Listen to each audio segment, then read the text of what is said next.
በመጽሐፍ ቅዱስ ውስጥ በጣም አስገራሚ ከሆኑ ታሪኮች መካከል አንዱን ለመዳሰስ ተዘጋጁ። የነቢዩ ሙሴ ታላቅ ወንድም፣ የእስራኤላውያን የመጀመሪያው ሊቀ ካህን፣ ለሙሴ ታማኝ ረዳት ሆኖ ከፈርዖን ፊት የቆመ፣ በበትሩ ብዙ ታምራትን የሰራ፣ እስራኤላውያንን ከግብፅ ነፃ የማውጣት ጉዞ ላይ ወሳኝ ሚና የተጫወተ። ታሪኩ ግን በጀግንነት ብቻ አያቆምም። በሲና ተራራ ላይ የወርቅ ጥጃን በመስራት አሳዛኝ ስህተት ሰርቷል። ነገር ግን በእግዚአብሔር ምሕረት ክህነትን ተቀብሏል። ይህ የካህኑ አሮን ታሪክ ነው። ይህን ታሪካዊ ሰው በጥልቀት ለመረዳትና ለማወቅ ከፈለጉ ቪዲዮውን እስከ መጨረሻው ይመልከቱ።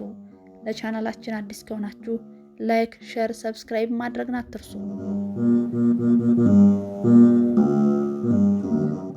ካህኑ አሮን ማለት ደብረ እግዚአብሔር ደብራዊ መደብር ማለት ሲሆን ትውልዱ ከነገደ ሌዊ ነው። ሙሴ እስራኤልን እንዲያወጣ ሲታዘዝ አሮን አፍ እንዲሆነውና አብሮት እንዲሄድ የተመረጠ ሰው ነው። አሮን የሙሴና የማርያም ታላቅ ወንድም ሲሆን የይሁዳ ነገድ አለቃ እህት የሆነችውን ኤልሳቤጥ የተባለችውን ሴት አግብቶ ናድብ፣ አብድዩድ፣ አላዛርና ኢታምሬ የተባሉ 4 ልጆችን ወለደ። ሙሴ ወደ ፈርዖን በቀረበ ቁጥር ከዚያም የ40 ዓመት የምድረ በዳ ጉዞ እስኪያልፍ ድረስ ሙሴ በሚሰራው ስራ ሁሉ የቅርብ ረዳቱ ነበር።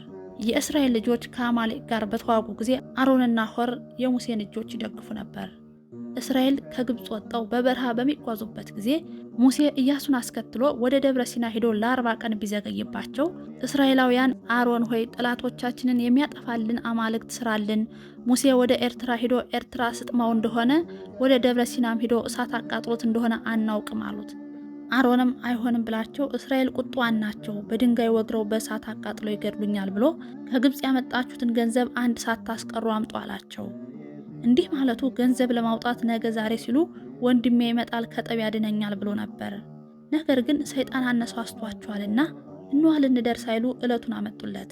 በዚህ ጊዜ ያመጡትን ገንዘብ በእሳት ውስጥ ከቶ ሲቃጠል በጥጃ ምስል ጣዖት ሰራላቸው። አሮን ከሙሴ ጋር ብዙ ጊዜ እግዚአብሔር ቃል በቃል የሚነጋገረው ለክህነት የተመረጠ ሕዝቡን የሚያገለግል ኃጢአትን የሚያስተሰርይ ታላቅ ካህን ነው። ከዕለታት አንድ ቀን እስራኤል በምድረ በዳ መጣችሁ የበለስና የሮማን ፍሬ የሚጠጣ ውሃ በሌለበት ልትገድሉን ነው ብለው በሁለቱ ላይ አጉረመረሙ። ሙሴና አሮንም ወደ እግዚአብሔር አመለከቱ። በትርን ወስደ አንተና ወንድምህ አሮን ማህበሩን ሰብስባችሁ እያዩ ድንጋዩ ውሃ እንዲሰጥ ተናገሩ አላቸው። በዚህ ጊዜ ሙሴና አሮን ጉባኤውን በድንጋዩ ፊት ሰብስበው እናንተ አመፀኞች እንግዲህ ስሙ፣ ከዚህ ድንጋይ ውሃ እናወጣላችኋለን ብለው ሙሴ በበትሩ 2 ጊዜ ቢመታው ብዙ ውሃ ወጣና ማህበሩና ከብቶቻቸው ጠጡ። እግዚአብሔር ግን በሙሴና በአሮን ላይ ተቆጣ። በጉባኤው ፊት ስሜን አልቀደሳችሁም፣ በራሳችሁ ኃይል እንዳደረጋችሁ ስሜን የገለጥኩበትን የመሪባ ውሃ ስትሰጡ ስላላመሰገናችሁኝ ይህን ሕዝብ ይዛችሁ ወደ ምድረ ርስት አትገቡም አላቸው። በአገልግሎቱም የቀኑ ደቂቀ ቆሬ ክህነት አካፍለን ብለው ሙሴን ጠየቁት። አሮን ከጌታ አግኝቶ ተሹሟል፣ እናንተም ከጌታ አግኝታችሁ ተሾሙ ቢላቸው ይህም ለወንድሙ ማዳላት አይደለምን ብለው ማዕጠንታቸውን ይዘው ገቡ። በዚህም ምክንያት መቅሰፍት ታዞባቸው በሳት ተቃጥለው ጠፍተዋል። ቆሬም ነገድ ሊያጸና ሲሄድ በዚያ ሰጥሞ ቀርቷል። ከአሮንም ነገድ ክህነት እንዳይወጣ ሙሴ ከ12ቱ ነገድ አንዳንድ በትር ሰብስበህ በቀዳማይ ሰዓተ ሌሊት አግብተህ በቀዳማይ ሰዓተ መዓልት አውጣው፣ ምልክት ሰጥሃለሁ አለው። በዚህ ጊዜ የአሮን በትር ሳይተክሏት ውሃ ሳያጠጧት 12 በኩረ ሎሚ አፍርታ ተገኘች። ይህችም የእመቤታችን ምሳሌ ናት። እመቤታችን ያለ ዘራ ቢሲ ክርስቶስን ወልዳለችና። የአሮን እረፍት ሲደርስ እግዚአብሔር እንዲህ ብሎ ተናገራቸው። አሮን ወደ ወገኑ ይከማች፣ በመሬባ ውሃ በቃሌ ላይ ስላመጻችሁ ምድረ ርስት አይገባም። ስለዚህ እሱና ልጁን አላዛርን ይዘህ ወደ ሆር ተራራ ውጣ። የአሮንን ልብስ ለልጁ ለአላዛር ለብሰው አለው። ይህ ልብስ 6ቱ በፊት 6ቱ በኋላ ከወርቅ የተሰራ ሻኮራ ያለበት ሲሆን አሮን ወደ ቤተ መቅደስ ሲገባ ድምፅ የሚሰጥ ልብስ ነው። ሙሴም እንደታዘዘው አደረገ።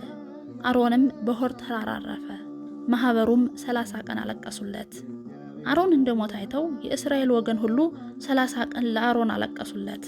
የእረፍቱ መታሰቢያ ሚያዝያ 1 ቀን ነው።